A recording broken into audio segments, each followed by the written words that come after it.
Hello, how are you?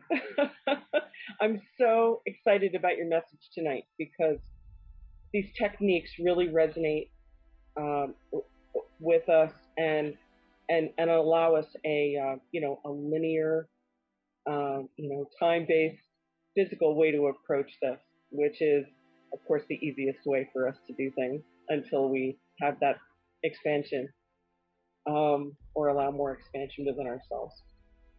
Um, when someone has that physical experience that creates a trauma that clouds their ability to easily shift to a more comfortable, more positive energy. Do you find, or would you suggest trying to use a visualization to picture the energy that we would like to move into The mind will more often than not create the visual of the story that is being created, you see. Okay. So that is The difficulty comes in visualization in that particular scenario is that the process involves creating a story for which there is no baseline. Not only is there no baseline, but there is no experience to support the story.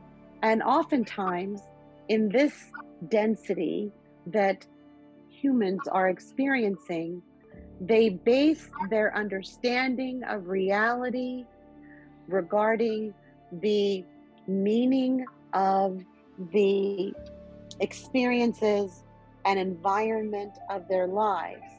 Meaning, they believe that everything in their experience, most things in their experience, are hard, concrete, immovable things. Meaning, if you believe that the table is solid, and I am suggesting that you believe instead that the table is constantly in motion, but you've never seen the table in motion with your eyes, that is going to be a difficult challenge to just create the words, the thought structure, the belief system that it is something that flies in the face of what you have been looking at every day of your life. If I tell you that your car is not real, and I want you to construct a story where instead of it being an automobile, I suggest that you create a boat with wheels instead. Yes? Now, if I tell you that it would be more effective for you to tell the story that your car is not a car at all and never has been, that it really is a boat with wheels, your mind is going to move to the imagery of the story that you're creating. But first, it will be in the process, it may take several repetitions to say it is a boat with wheels and allow the self to feel good about something. You understand? yeah. It is akin to the example that I gave him earlier.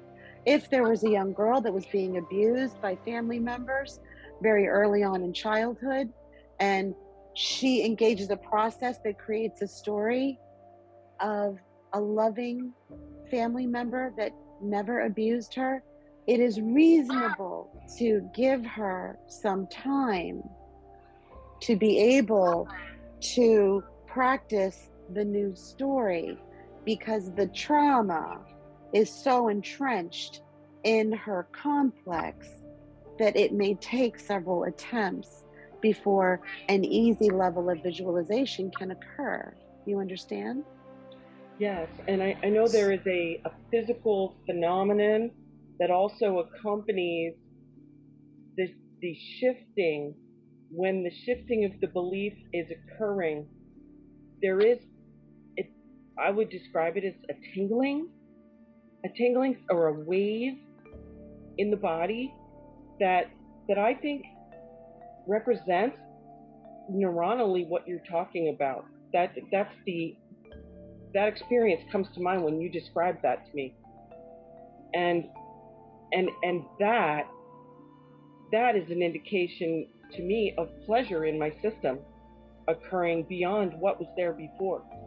It is the chemical reaction that occurs as the traumas, as you refer to them, begin to be released and the replacement energies begin to take their place. So there is a chemical reaction that is going through the body at that point that is translated, yes, oftentimes into what you call tingling.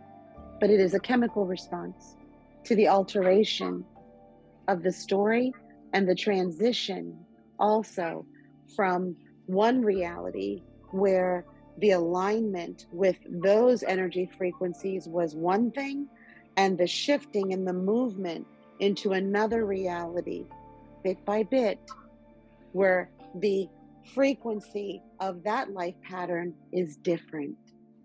Yes?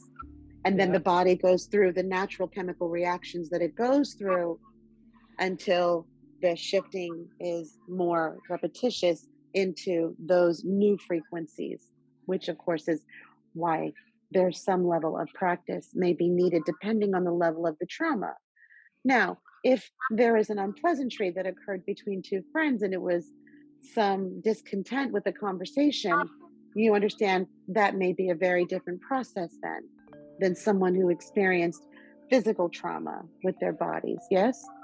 Yeah, it compounds through life. That experience compounds beliefs going forward from there. So a shorter term, conflict is has a lighter energy to resolve. I think. Which is why the suggestion in the last question to be patient and forgiving with self becomes very important.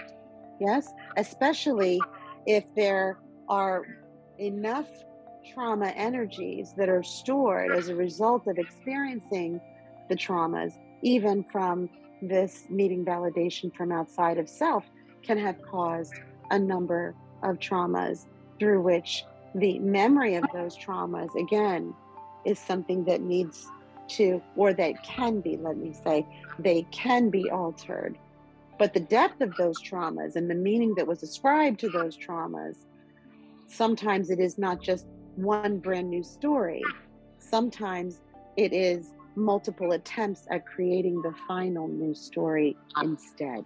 And the ego sometimes resists that change because it's going into an unknown place sometimes if you have difficulty imagining where you want to go rather than just leaving the place that you are.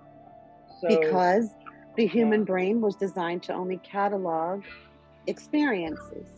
Remember, the intuitive mind is what produces the original thought and the solutions and the encouragement. And so the ego is going to be challenged in the transformation of that individual's identity as well. You understand? And the new identity is not something that we know yet, and that also can represent trepidation for people to go into, even though it can be much more. Because the question becomes, who are you without this thing present in your life?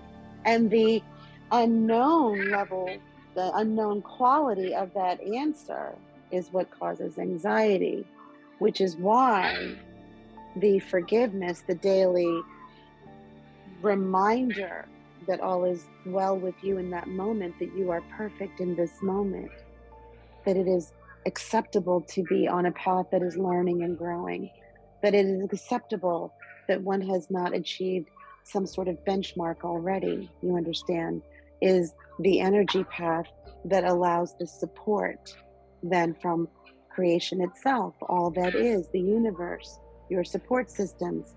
The love that one gives oneself is what allows more experiences of being supported in this life, of the co-creative effect between self and all that is.